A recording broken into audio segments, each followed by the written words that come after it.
8 mistakes the best prepper can make. 8. Government help. Searching for government help is not going to cut it in an SHTF situation. Odds are help is not coming. If you stay prepared, you won't have to get prepared. A lot of people will be looking for safe zones, looking for water, looking for food. If you have that already, you'll be in much better shape. 7. Sleeping. If you have more than one person, you should always consider sleeping in shifts. If you're a lone prepper, I think it's better that you sleep during the day, because if somebody's going to try something, it's definitely going to be at night. You definitely want to be protecting your area, protecting your territory.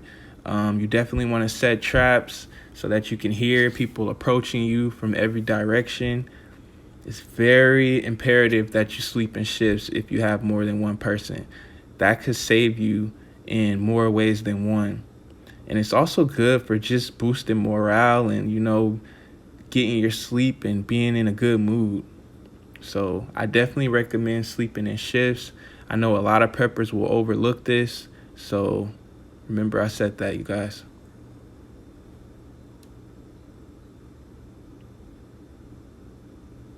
6. Radios. Now, two-way radios are a good thing to have. When the phones go down, when you can't call somebody, it's good to have a radio. But I want you to keep in mind that a lot of these radios are easy to trace. It's easy to pinpoint your location. And, if you're in a secret bug out location, you might not want people to find your location. So it's just something to keep in mind with your radios. You want to be sure.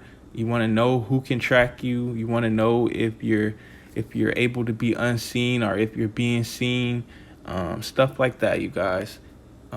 Make sure you pay attention to your radios and what kind you're using.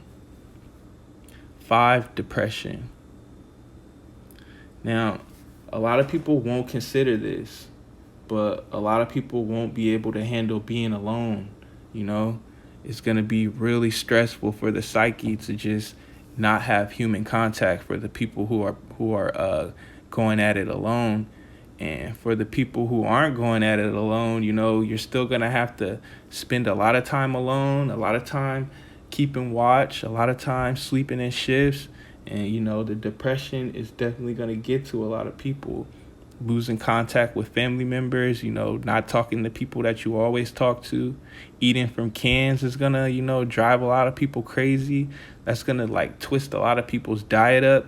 I recommend that you start eating from cans now and see what your body can tolerate and what it can't tolerate, because, eating from cans is going to depress a lot of people. The solution to this is, keep a lot of artwork in your house. Keep a lot of uplifting things in your house. Play games with yourself. Play mind games with yourself to keep yourself alert. Keep yourself thinking about not the situation, but, good things that, make you happy. You don't want to spend all your time dwelling on, what's going wrong and what's bad, because that'll drive you crazy. Another thing you could do is keep your area clean. That boosts your mood, that boosts your morale if you keep your house clean and keep it in good order. That's why soldiers do that. Number 4 is bad habits. Now, you might want to kick your bad habits now, or you might feel like you have them under control. But, in an SHTF situation, you might not have them under control, and you might be locked away with all your bad habit preps. And, that could be detrimental, you guys. You might want to kick the bad habits, leave all the junk food alone and do it now while you can, easily. 3 is going to be bad company. Now, I know we want to help everybody. I know we want to save everybody. I know Cousin Vinny doesn't have anywhere to go. But if people aren't going to listen to you, if people aren't going to respect your orders, respect your rules, respect your space, respect you as a being, if, people want to bug in with you and they don't bring anything to the table, guys, You got to cut these people loose, you know, these people that are just taking advantage of you, these people who don't listen, they're untrustworthy, they're lazy, you know, they're eating all your preps.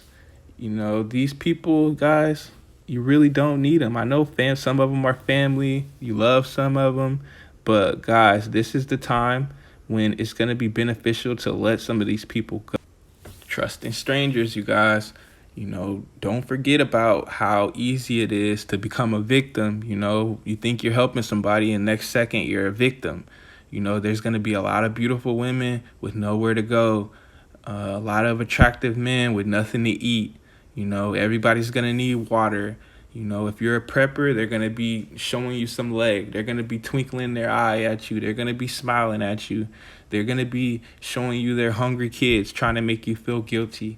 But, you know, you got to remember, you guys, you're not a superhero. You can't save everyone. You just can't, you know. And you can still help people. I'm not telling you not to help people. You know, God wants you to help people. But just because you helping somebody doesn't mean you have to trust them with your life. It doesn't mean that you can't take the proper precautions to make sure that you're safe.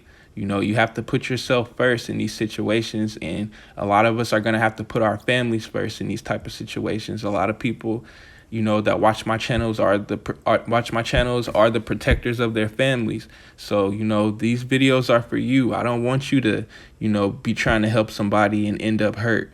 You know, I want you to take care of yourself first, take care of your family first, and then do what you can do for other people.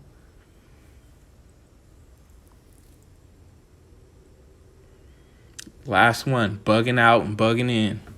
Now, this is a tricky one, you guys. Bugging out and bugging in could get you hurt really easy. You know, you never know when it's time to leave. Well, I mean, some of us are going to know when it's time to leave. Some of us are going to know when it's time to stay. But some of us are going to make the wrong decisions, you guys. And some of us are going to leave too early. Some of us are going to stay in places where we should have left. You know, some of us are going to try to bug out, and we're going to get to the location and there's going to be people there already. You know, some of us are going to try to bug out and we're going to lose mobility on the way from point A to point B. You know, and that's when I got to ask you, like, do you have jumper cables? Do you have a jump box? You know what I mean? Are you making sure that your car is always with a full tank of gas? Do you have a gas can? You know, are you a good driver? Should you even be driving in the first place? It's very imperative that you think out if you're bugging out or bugging in and how you want to do it, you guys. Bugging out and bugging in is very serious. I hope I helped you guys with this video. Like and subscribe for more content. I appreciate you watching. Shalom.